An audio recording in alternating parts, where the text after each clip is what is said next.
My name is Paul Lowe. I'm a photographer from England.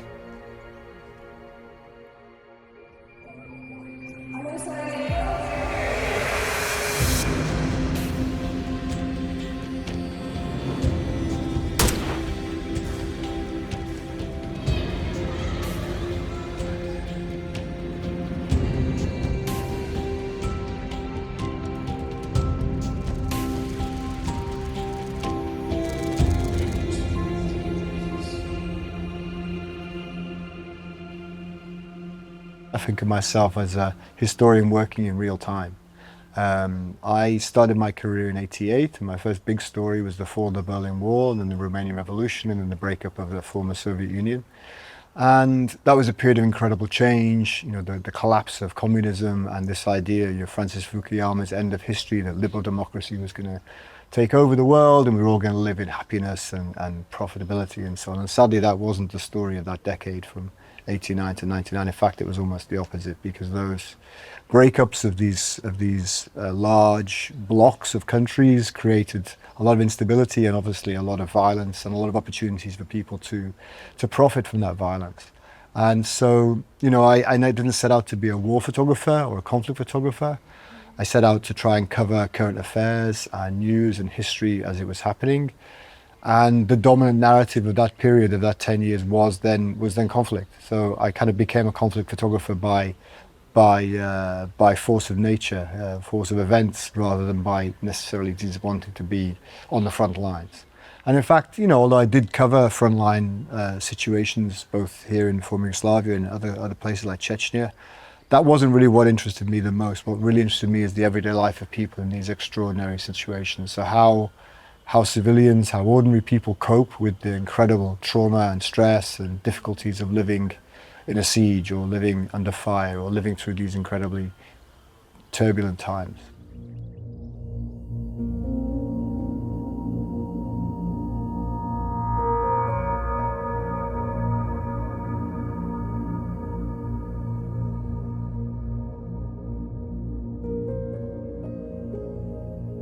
I first came to Bosnia in 1990, before the conflict started.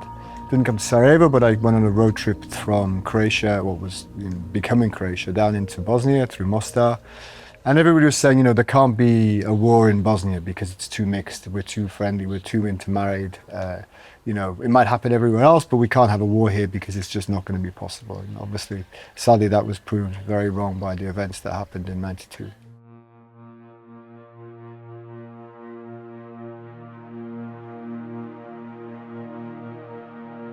When I started out my career, I got quite a good reputation for shooting color, for magazines and newspapers.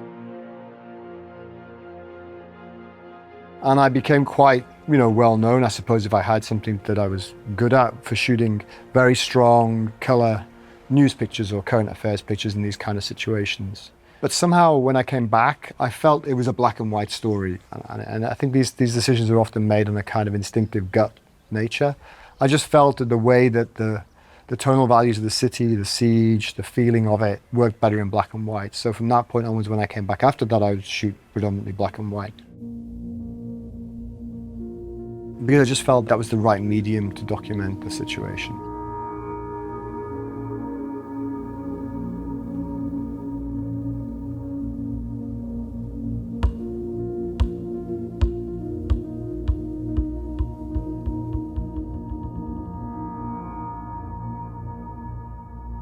The extraordinary spirit of the people here, but you also saw incredible courage and incredible humor and incredible humanity. And that sense that even in the blackest of situations, the most desperate situation, people can still behave honorably and well and respectfully, and as I said, even still in that, have a sense of humor, tell a joke. That's kind of what kept me going, I think, in a lot of ways.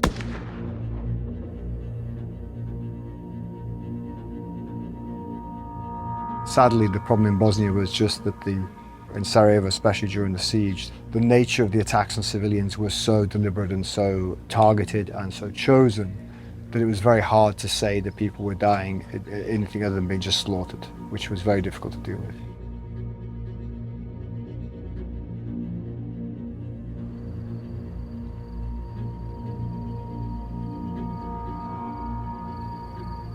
most civilians in the city spent most of their time when they could undercover in safer areas, whereas journalists, by and large, were outside. And probably the people that were out the most were the fixers, the local fixers, who worked for people like AP and Reuters and the BBC, because they were here permanently, they were here all the time. Journalist crews would come and go, they would come for a couple of weeks or a month, then they would leave and your replacement would come. But the fixers, the local translators and producers and journalists, they're the ones that probably saw the most.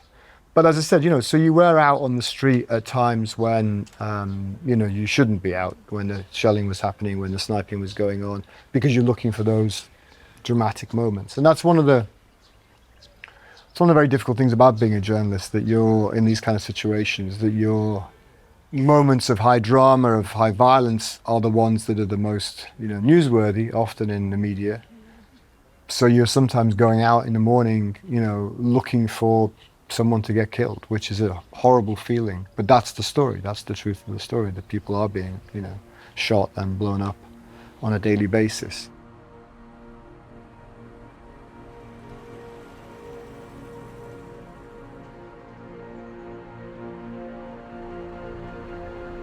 You would literally get up in the morning, go out, drive the streets, waiting for something to happen, listening to the radio. If there were an attack happened, you'd drive there to see if there was any aftermath. Sometimes it would happen, you'd see it, literally in front of you. You'd go to the hospital to see the casualties being brought in. You'd go to the morgue to check the dead. Then you'd go to the funeral. So very often it was a rhythm of attack, hospital, funeral, attack, hospital, funeral, almost on a daily basis, if not multiple times a day.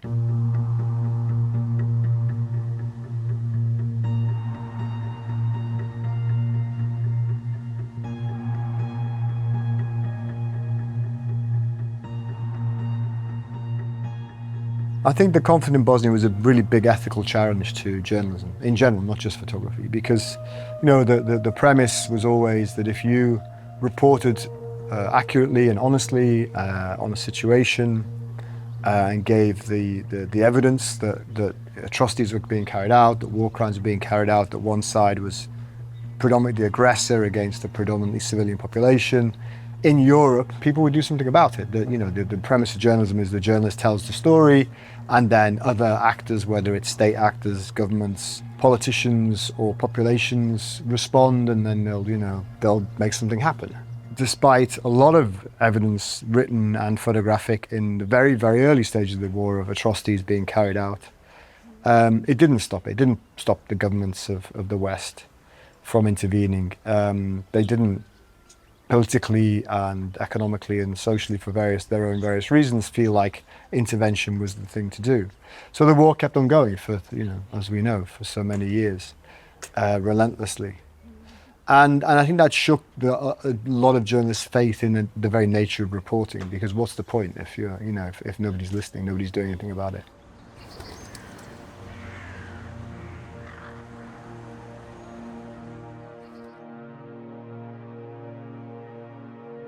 Often what you're trying to do as a photographer in these kind of situations, you're trying to find images that tell the story of that specific historical moment, or that moment on the street, or that specific story, but then also somehow go beyond that and tell a more universal or larger story. And I think that was the case generally with the story of the siege of Sarajevo, that you had this incredible moment in history. There was also a unique moment in the sense that no other European city had been reduced to the state of siege for this long, and could still have some level of access to journalism and its own storytelling.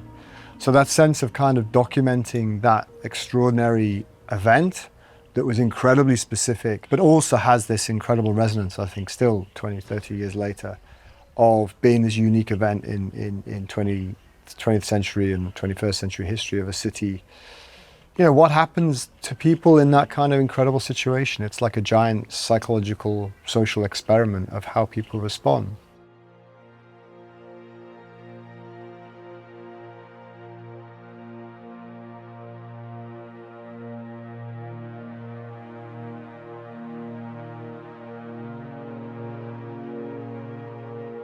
I always felt like if I couldn't identify with something, then I couldn't report on it. If I couldn't go into a situation as difficult and as dangerous as this without feeling a personal connection to it, an emotional connection. And, I think like a lot of my generation, we felt very strongly that one side was very clearly the aggressor, and that aggression was not born out of, ancient ethnic hatreds. In fact, it was a very well thought through and planned, systematic project based on very precise political and economic goals. And so all this narrative that was coming out of particularly the Western governments and embassies of, this land of the Balkans of being this kind of, place where everybody killed each other and they were going to keep on killing each other forever was complete fiction. But that was the way that they were able to kind of frame the conflict, as if every side was as bad as the other, and there was, everyone was carrying out atrocities and you couldn't sort between them. And I think on the ground we saw something very different. We saw, very clearly a systematic program of effectively genocide, certainly severe human rights abuse being carried out in a very planned and coordinated and organized way. And I think when you're faced with genocide, then neutrality, you don't even need to be neutral or not. You just need to tell that truth.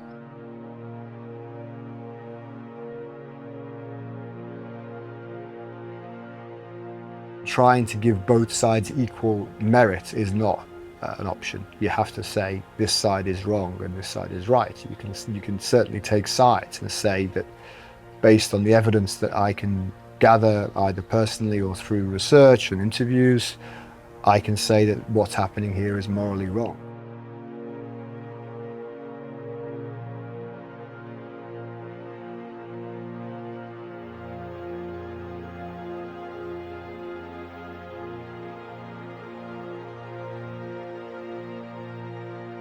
Although I photographed the violence in the hospital and the wounded and the casualties, I wasn't the only person to do that. There's lots of very powerful pictures of that.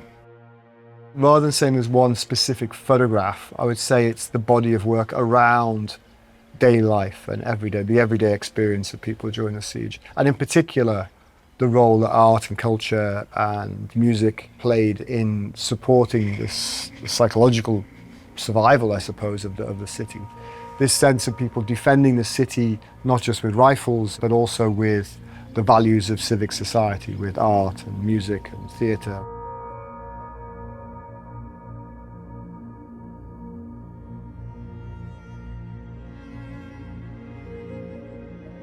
My best contribution was documenting that, the incredible resilience and incredible ways in which people were inventive and creative in resisting. In the archive are all these images that you made that you didn't quite realize the value of them when you made them, but after time you see some value. And it's almost like an endless process.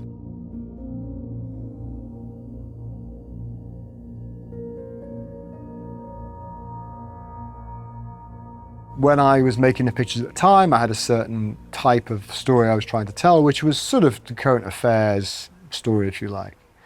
But when I did the first book, the Bosnians book, which came out in 2005, I went back through my archive to do for the wartime period. And I found a lot of photographs that I hadn't even marked up. So I was working with black and white, and when you work with black and white, you have a sheet of negatives, then you make a contact sheet when you can look through frame by frame and see the photographs with a loop, with a glass. And I found a lot of photographs in that initial edit that I'd never published or printed, never even marked up on the contact sheet before. So something like 60–70% of the pictures in this book were ones I'd never published before or never even made prints of. And now, even later, I'm revisiting that work with a very different perspective and in a sense, I'm trying to go back with this perspective of a historian and look at the photographs not necessarily for their photographic qualities, their aesthetic qualities, but actually what do they describe? What's in the photographs? What evidence is there of the things you're interested in?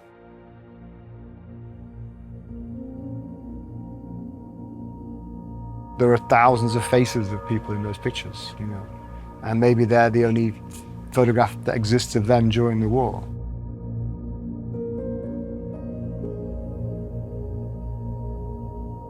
In 94, 95, and by that point I'd been photographing a lot in 35mm, and I almost felt like I couldn't see pictures anymore because I'd done it so many times. So I wanted to kind of change that. And one of the things that really struck me was the fabric, the texture of the city, the architecture, the landscape almost, was something that hadn't really been documented and people weren't really aware of. So I brought a big format panoramic camera and a medium format Hasselblad, and I basically did a landscape project of the destroyed city.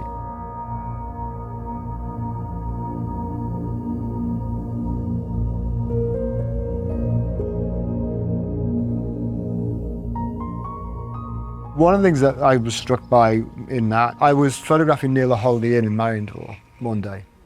I came across this barricade that had been built out of old cars, so there's Astavas, Yugos, Golfs, destroyed cars. But it was incredibly neat. It was like really precisely arranged cars stacked on top of each other, making like a really perfect barricade. And I looked at that and thought, somebody designed that, somebody thought, how to build that. And so I photographed it. I was teaching a class, a workshop here with the Historical Museum, and it was about the architecture and landscape of the siege. I was showing my photographs, and then the next speaker was Nihat Cengic, quite a well-known architect in the city.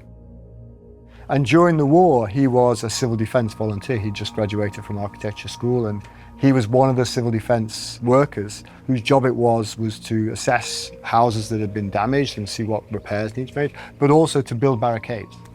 And so he showed a photograph. He said, so this is a barricade I built, I designed, and it was that same, picture, that same block of cast. So 25 years later, I kind of found a solution to that question I'd had at the time of who made that very particular, very carefully constructed barricade.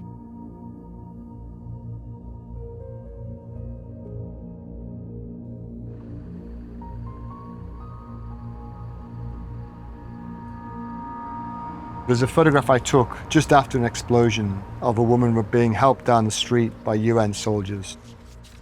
I know one of the people who was there at the time was killed. I've no idea what happened to her.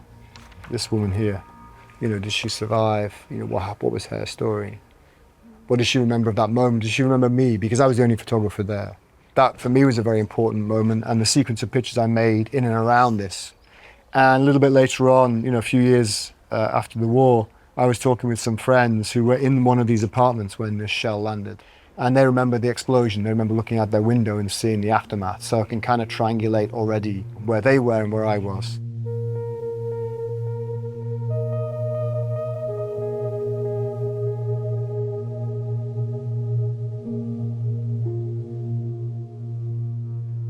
They didn't know I was photographing, obviously, but they remembered the moment. So trying to find out, and even maybe trying to find these Egyptian soldiers, what do they remember? Because this is one of those moments when I was really directly in front of them in this very dramatic moment, and I'm the only photographer there. So what do they remember of this moment, as well as what do I remember? I think I covered this conflict and others for 10 years, from 89 to 99. And I think I kind of felt like I'd done my job at that point, for various reasons, including having a family and getting married and so on. But also I felt that as a photographer, perhaps, or somebody involved in photography, I could do more good and more value by working in education and working with other photographers to train them and get them to think about ways of working in photojournalism and documentary photography. And so that's why I switched into the academy, into the university. And so from the kind of mid-2000s onwards, I've been teaching as a professor at the London College of Communication, University of Arts London, and do a lot of other training as well with other organisations like the Seven Academy, working on developing young professional photographers, giving them the skills and the techniques and the abilities to tell their own stories, particularly outside of the Western European American ghetto, as it were, which dominates global media still, particularly around the ethical issues of how to cover conflict and the representation of suffering and so on. So that's kind of how I see my role now, as being in a way more valuable and more important than my role individually as a photographer. I think collectively the photography is a very important part of the media, but on an individual level I felt like I can give more by helping other people do their work than doing it myself.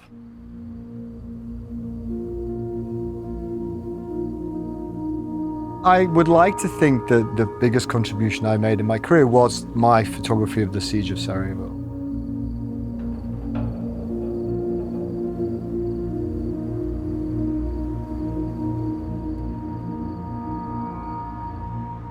I was here for a long time, like a lot of other people. I think we all collectively tried as best as we could to document the life of the city and the resistance of the city. I tried to document the cultural life, the social life, the way people tried to use the best of themselves to find their own ways to respond to the very difficult times that they were in, and try to challenge the kind of the attacks on the city by remaining human and by remaining civilized urban people.